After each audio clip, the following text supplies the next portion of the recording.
Moi, je m'appelle Cyril Siclet, je suis actuellement le chef du département réseau et télécommunications à l'UT 1 Grenoble et j'enseigne en mathématiques et en télécom.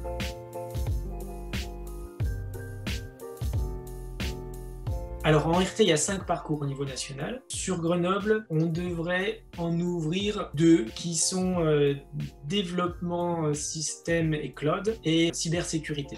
On envisage d'ouvrir aussi un parcours qui est plus orienté télécom.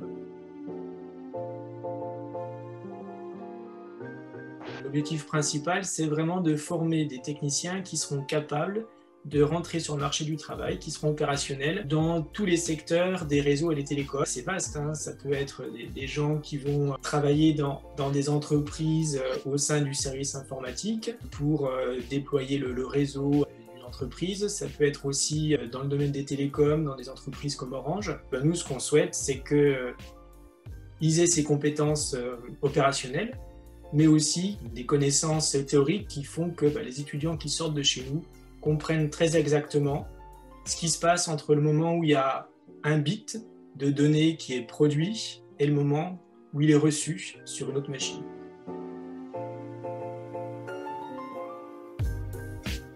Les compétences qui sont nécessaires, mathématiques, anglais, communication, expression écrite, expression orale, et puis manipulation d'un ordinateur. Après, je dirais qu'il y a des compétences qui sont pas scolaires. Quelqu'un qui est passionné d'informatique, de réseau, qui a peut-être déjà fait des projets dans ce sens-là au lycée, a de grandes chances de très bien réussir chez nous, même s'il n'avait pas des très bonnes notes au lycée. Alors le cœur de métier pour nous, c'est les réseaux, les télécoms et l'informatique. Donc après, il y a les matières transverses, des mathématiques, l'électromagnétisme pour la propagation des ondes, l'électronique, l'électricité, et puis anglais, expression écrite et orale.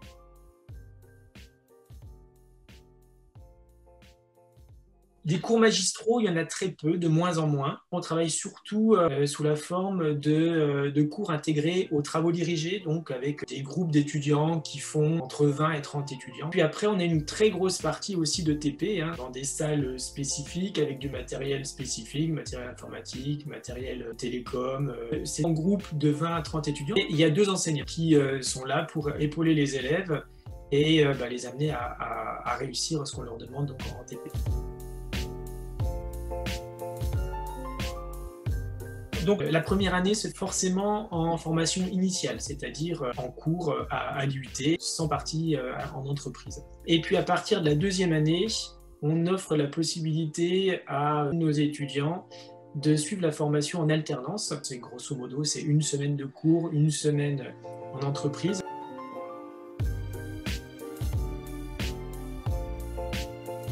Alors ce qui est très intéressant, c'est que on a des formations très orientées sur la pratique avec un encadrement très important. Nos étudiants sont vraiment pas livrés à eux-mêmes, on les encadre, on les suit. Et puis j'ai parlé d'une partie pratique très importante, mais on combine ça avec une partie théorique qu'on ne néglige pas, qui permet donc tout à la fois d'être opérationnel sur le marché du travail ou de poursuivre ses études plus longtemps en école d'ingénieur en particulier.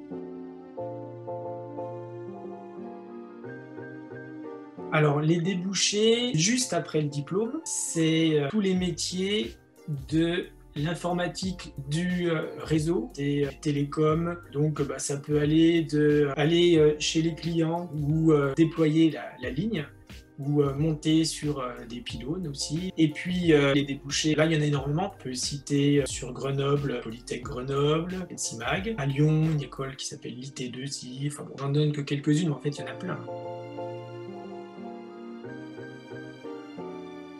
Alors, les textes permettant de répondre avec exactitude à tout ça sont pas encore tout à fait finalisés. Mais voilà, ce qui va changer, c'est qu'on va avoir une formation qui est en 3 ans, mais qui permettra d'obtenir le DUT après 2 ans. Donc le DUT ne disparaît pas et sera toujours délivré après 2 ans. Ensuite, pour rentrer en RT à Grenoble, il faut absolument le faire dès la première année. On ne prend pas d'étudiants qui viendraient d'autres formations, sauf d'autres RT ailleurs, en 2e année ou en cours de route. donc un BTS en particulier, ou un étudiant de prépa, ou un étudiant de licence qui souhaiterait intégrer la formation dès la 2e année, ça, ce ne sera pas possible parce que c'est quelque chose qu'on ne fait pas. En revanche, on imagine qu'il y aura des passerelles pour intégrer la 3e année, mais pour le moment, il nous manque encore le contenu des programmes pour vraiment déterminer ce qui sera possible ou pas. Alors moi, ce que je crois, c'est qu'il n'y a pas de bonne ou de mauvaise formation, il n'y a que des formations qui conviennent à un élève. C'est vraiment affaire de tempérament, et c'est déjà un premier choix à faire à ce niveau-là. Et puis après, ça vaut vraiment la peine de regarder le contenu des programmes et puis de venir aussi aux journées portes ouvertes, de contacter les enseignants qui réussiront à vous répondre et à vous donner des idées, parce que quand on est dans la bonne formation, tout roule parce que ça plaît, on est bien, on est motivé, et travailler, ça devient un plaisir.